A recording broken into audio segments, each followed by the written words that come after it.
morning sa inyo mga bikers. For today's video, bali papasok pala tayo mga bikers. Kaya pumasok na rin ako sa sasakyan mga bikers. Dahil ito i-start ko na itong sasakyan mga bikers. Dahil papasok tayo sa trabaho mga bikers. Oras pala dito mga bikers ay 5:20 pa lang ng umaga. Ito na nga, inilaw ko na yung sasakyan mga bikers. Dahil aatras na tayo rito. Bali aalis na tayo dito sa ating tinitirahan mga bikers.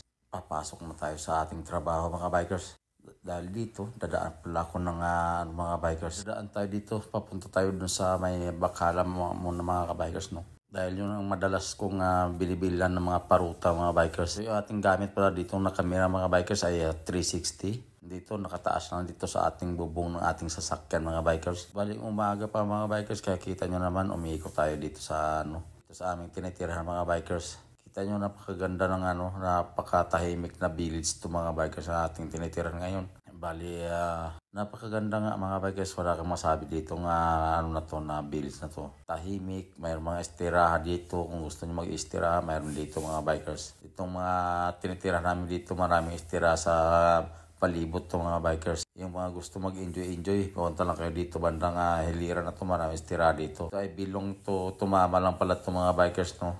Itong bandang kaliwa ko mga bikers, ito ay malapit yung main road mga bikers. Bali kumana ng pala ako dito, dire-diretso lang no mga bikers dahil siyempre dadaanan natin yung parutahan mga bikers ng ibang lahi. Bali Indian, Pakistan pala yung may-ari nito yata or di ko alam, Saudi. Yung binibilang ko ng paruta tuwing umaga mga bikers. Oy, shoutout pala sa mga nagpapabili palagi sa atin. Shoutout sa inyong lahat. Ito kasi mas madaling daanan dito mga bikers at saka wala ganong dumadaan dito na mga sasakyan. Kaya ako lang dito dumadaan madalas. Saka masyadong maaga pa mga bikers. Wala pala talaga kayo ganong sasakyan dito dumadaan.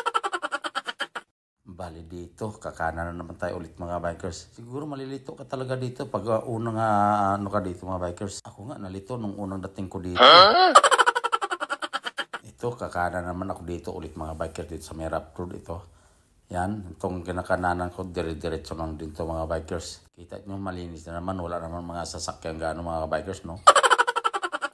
Bali, tuloy-tuloy lang pala tayo dito mga bikers sa itong road na to. Medyo hindi lang gaano mga maganda itong kalsada. Medyo may lubak kunti.